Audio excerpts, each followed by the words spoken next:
So that is structurally one of the big challenges you face, and we'll come back to that. But I've been talking to a lot of your colleagues over the last couple of days since what were actually a pair of disastrous results, because, you know, although you won Stoke, there was quite a big swing against you in Stoke, and if that was repeated in a general election, you know, you would lose colossal numbers of seats. Now, what your colleagues say is that when they've been banging on doors and people explain to them why they don't want to vote Labour, the words Jeremy and Corbyn come up almost every time. Now, you're on record as saying Jeremy Corbyn's going to be around till the general election, in which case that's a suicide approach, isn't it, by the party? No, it's not a suicide approach, but we've got a responsibility, Robert. And for me, we had a leadership election less than a year ago, less than a year after we'd had one before that. And we've just been through a very damaging discussion in the country. You've seen those John Curtis figures about the Remain voters within the Labour Party. We took a very difficult decision to allow the triggering of Article 50. Now, I now think, now that that's been triggered, it's our single most important responsibility. Indeed, it's our duty to utterly focus on those Brexit negotiations. No, I can see that that's got to be a focus, but what makes you believe, against all the evidence that's been presented, that Jeremy Corbyn can lead a revival? Well, look, Jeremy, those figures are clear. You know, we've got to do better. I've said it in a speech to the Scottish Labour Party yesterday. How much of it is Jeremy's fault? He himself has said it's partly his own fault. It's very easy to embody responsibility when you're in politics, but actually we need to do a lot more. And that responsibility is on me, it's on him, it's on our front benches, it's on those people that got Jeremy elected. We need to do better. So look, look me in the eyes and tell me that in your heart you really believe Jeremy Corbyn is going to be there in 2020. Oh, look, we can win a general election with Jeremy Corbyn, but things have to change. How? Well, you yourself said yesterday in your speech that you are 5.5 million votes behind the Tories. Well, look, I think the country now know he's a conviction politician. I think they now want to see that he gives greater policy coherence and greater clarity in it when explaining what our mission is. What things have to change? Well, I think we need to stop dwelling on the past. I think we need to unify as a party. I think we need to have a forward offer. There are this thing on Brexit. The reason I don't think now is the time for a leadership election is we're about to enter an unprecedented period of economic and political uncertainty with those Brexit negotiations. But people don't trust you on Brexit for the simple reason, or many people don't, for the simple reason that they thought of you as being a party in favour of Remain, and then you've now flipped over to being the party of Brexit, and it's not credible to many of your supporters. You're losing members at the moment because they hate it. Look, I do understand that, Robert, but when you're there in Parliament, when the referendum has delivered an outcome by direct democracy, I think it is our duty to recognise that the decision was made. And actually, for us, our obligation was to allow the triggering of Article 50. But it's on us also to hold the government to account every day, every week of the negotiation. Well, hold on. So, Let me just finish that, because I do think... Because this is the backdrop. Brexit is the backdrop of British political life for the next 2 years. It needs to be our focus. And that's why every day we've got to make sure we get those environmental protections in the negotiations. We protect British workers. We make sure we support businesses. And everything else is a distraction from that. And that's why it's so important now. The Labour Party's got to change in the way it communicates to people as well. Right, we've got to convince them that we understand what's coming down the tracks in the economy and in political life post-Brexit, and that we can have a policy coherence that delivers those aspirations. Is there any evidence that devoting all your resource to fighting the Brexit battle is going to deliver any votes at all? Well, of course there isn't, because we've not done it yet. We've just literally triggered Article 50. But I think it's fairly clear. I don't think you need to be a statistician to know that if we enter a damaging leadership election for the next 3 to 6 months, with the backdrop of those Brexit negotiations taking place, we will be irrelevance in the minds of British voters. But you see, for many people, here is the evidence of just a monumental challenge you face. Health service in crisis.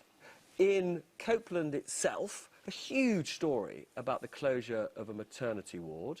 Prime Minister goes there, unable to answer questions. It's all over the front page of local newspapers that she's letting people in Copeland down.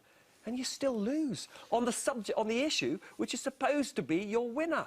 Well, I'm not going to give you a sugar-coated answer to that. Brexit, Copeland was a very bad result for the Labour Party. It was a wake-up call, and we've got to learn the lessons of that. You know, when you're a politician, you need to learn the lessons of victories and defeat. This morning, Jeremy has said that he shares in the responsibility of that. But we've actually, and that does mean that as a shadow cabinet and as a front bench, we've got to change our approach to some big issues. OK, so one of the issues which Allegra highlighted is that poorer people are drifting away from you. How can you cut through and give those people hope that a Labour government would raise their living standards? Because that's a huge amount of what's gone wrong for Labour. Well, I think we've got to listen to their concerns for one, right? I mean, we need to understand what working people in Britain are telling us, right? They told us they want us to have a coherent policy on immigration. They told us we need to protect their rights, particularly those that are suffering as a result of the worst excesses of globalisation. They told us they need decent pay, and so we need to have a more equal society. And on many of those issues, I think they believe that Jeremy Corbyn is on their side. But there are some policy areas where I think Labour has got to improve. You've been discussing immigration with Amber Rudd. I think we've got to talk to people about what's coming down the tracks with the changing world of work.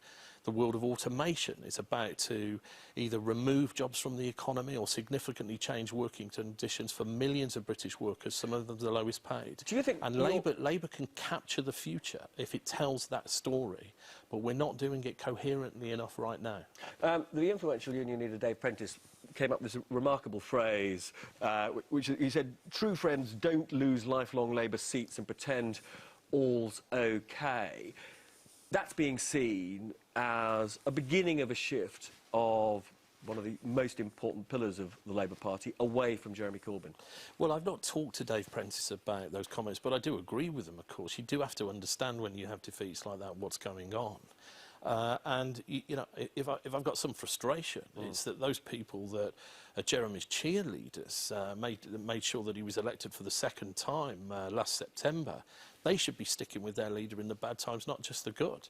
I mean, Dave Prentice has spoken out, but I'd say to you this morning, where's Len McCluskey defending his leader in a difficult time? You know, it shouldn't be just down to me, who represents a different tradition in the Labour Party, defending our leader. If we're going to win this election, we all need to unify, and Jeremy's team need to back him in the good times and bad. So what are you going to do, though, about the Labour MPs? Last night I saw a bunch of them. They all said it is inconceivable that Jeremy Corbyn will last more than a year.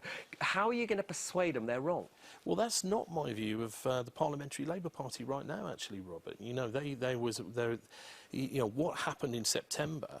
You had Jeremy Corbyn, the insurgent leader. His authority was not cemented after the first leadership bid.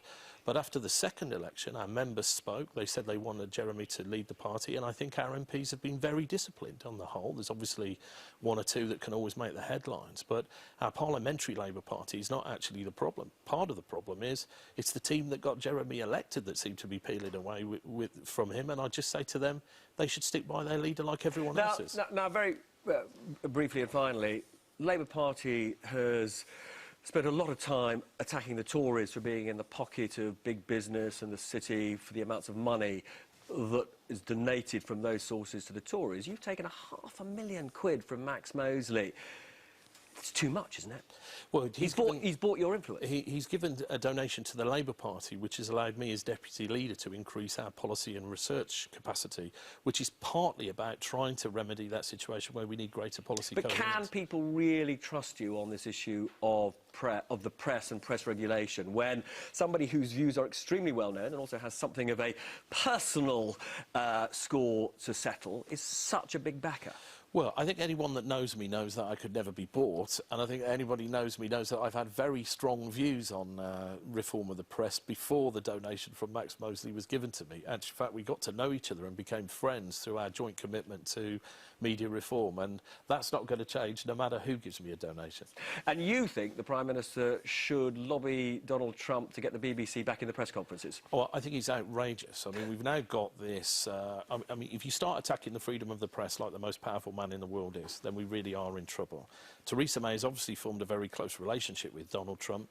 I think she needs to get the Daily Mail, the Guardian and the BBC back in the newsroom of the United States president, because that's the only way that democracy can hold powerful people to account. Sadly, we're out of time. Lovely to see you.